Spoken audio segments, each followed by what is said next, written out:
con uno de los autores del último libro de Editorial Actas, que es Legión Española de Voluntarios en Rusia, los últimos de la División Azul, Manuel Pérez Rubio y Antonio Prieto Barrio. Recordad que es de Editorial Actas. ¿Por qué digo esto? Porque Editorial Actas está, la semana pasada estuvimos analizando el libro de Print, por cierto, en el Facebook de Una Nueva Libertad ha tenido un éxito tremendo, Sí, la verdad. cantidad de preguntas que nos han hecho, porque en Una Nueva Libertad se hizo una entrevista a Emilio de Diego, muy interesante, y desde aquí felicita a Emilio de Diego. Insisto, no me canso de felicitar a Y Editorial anteriormente Actas. tuvimos el libro de Blas de Lezo. De Blas de Lezo, Una también maravilla. incluimos a su autor aquí. El Bueno, coronel pues Crespo. hoy tenemos el placer de estar con Manuel Pérez Rubio. Manuel, ya hemos comentado.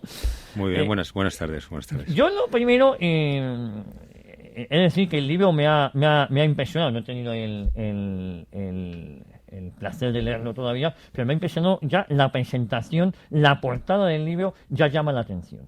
La verdad es que digamos que el contenido es bueno, de los autores, digamos, pero el continente, la parte exterior, ha sido también pues una fuerte apuesta que ha hecho el editor. Es decir, ha valorado, creo que tenía entre manos un buen trabajo y bueno, pues con una buena presencia, una buena apariencia, pues evidentemente puede hacer que este libro pues tenga un buen éxito de ventas y los lectores también gustan de dicha lectura y bueno, pues proceden a adquirirlo y a entretenerse con su Manuel, lectura. es de agradecer que editoriales como Actas apuesten, ¿no? por Sí, libros de calidad, hay ¿no? una gran crisis ahora en España y más en el caso del libro impreso.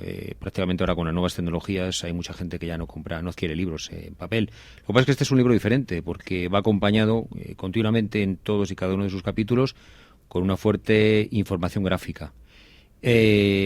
Todas las fotografías, la documentación, los objetos fotografiados tienen que ver no ya con el tema tratado, sino que incluso están relacionados con el propio capítulo que se va con el cual se está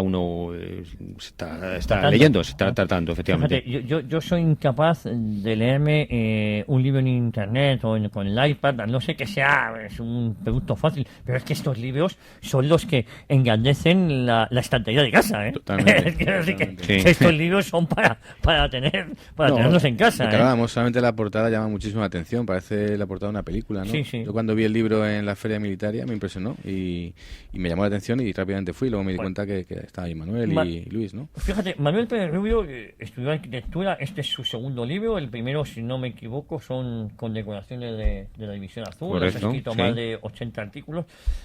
Sí que me gustaría saber, ¿qué fue la Legión Azul? Porque se ha hablado mucho sobre la División Azul, pero poca gente conoce qué fue la Legión Española de Voluntarios en... Básicamente fue la continuación española de la presencia militar en el frente del Este. Es decir, por presiones internacionales, la División Azul tuvo que ser repatriada.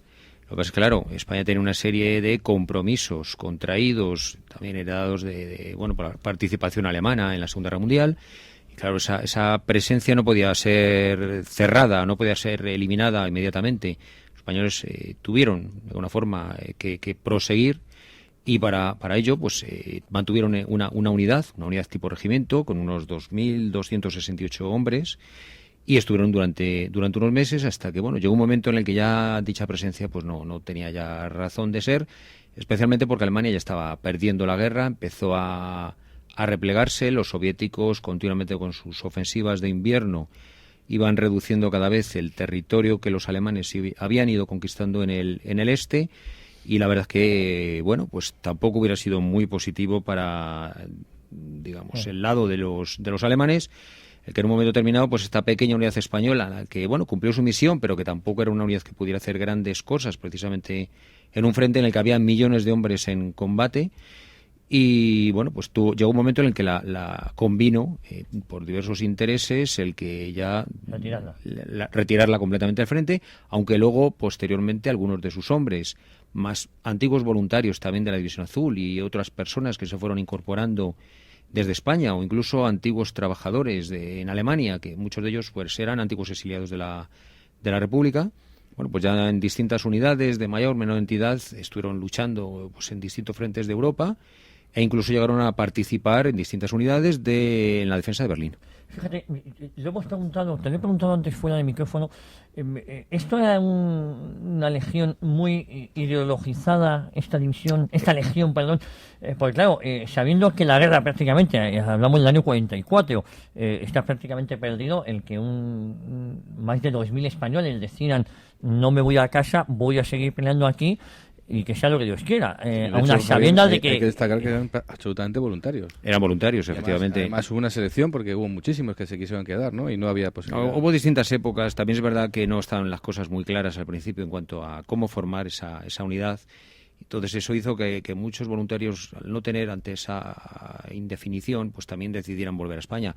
Algunos que ni siquiera llegaron a combatir, procediendo de los últimos batallones de relevo de la División Azul, y llegaron y en 4 días prácticamente volvieron a España, ¿no? Lo que sí es verdad que había una idea común en la mayor parte de los voluntarios, aunque luego pudiera haber distintas también ideas a título particular, personal, que tuviera algún voluntario en sí. La idea básica era la de la lucha contra el comunismo, o sea, una idea básica básica de la formación de la División Azul y de la Legión Española de Voluntarios. Esa fue la idea básica. Luego también es verdad que, bueno, en esta época, esos inicios que eran como muy demasiado, tal vez, optimistas, ¿no? En cuanto a que Rusia iba a caer en 4 días y que Alemania la iba a conquistar, pues igual que el resto de países, en 4 semanas, pues fue cambiando con el tiempo. Las armas secretas, ¿no? Se pensaba sí, bueno, que... pues eso ya al final de la guerra tampoco ya tenían... hubo avances importantes en la técnica y muchos avances que a día de hoy nos estamos aprovechando de ellos, como el motor a reacción, las gasolinas sintéticas, o sea, una serie de cositas, pero bueno, ya digamos que estaba... Demasiado tarde. Demasiado tarde, sí, pero bueno, ahí España en ese aspecto no tuvo mucho que aportar.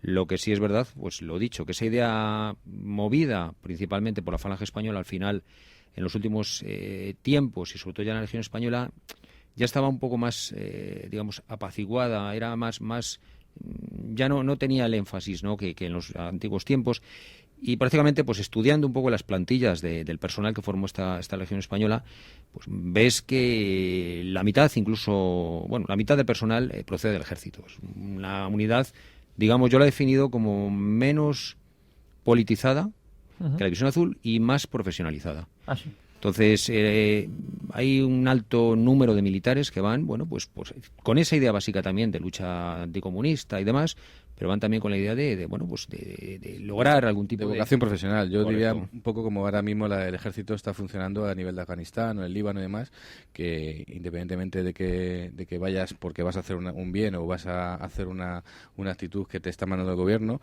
tú profesionalmente pues te estás desarrollando, y creo que la Legión Azul, pues la gente que luego volvía pues tenía un currículum, ¿no? Hay una pregunta aquí, me gustaría, Luis Miguel, Manuel. Se comentó que cuando es repatriado a la División Azul, el gobierno español amenazó con aquellos que se querían quedar, incluso con, no sé si forma parte de la leyenda, con quitarles la nacionalidad española si se quedaban ahí. Es decir, eso se ha comentado. Sí, pero no fue tan pronto. Es decir, evidentemente la Legión Española tenía todo el apoyo oficial, o sea, fue fundada o se mantuvo precisamente por el deseo español. Había ciertas ideas de cuánto tenía, qué volumen tenía que tener esa unidad, una pugna entre el Ministerio del Ejército de la época y el Ministerio de Asuntos Exteriores, ambos por distintos motivos. Pues querían que el Ministerio de Asuntos Exteriores pretendía que fuera una unidad muy pequeñita por las presiones precisamente de los aliados, y sin embargo el Ejército pues quería tener una presencia importante, ¿no?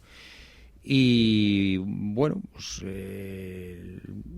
la verdad es que lo dicho, ahí España hizo su papel.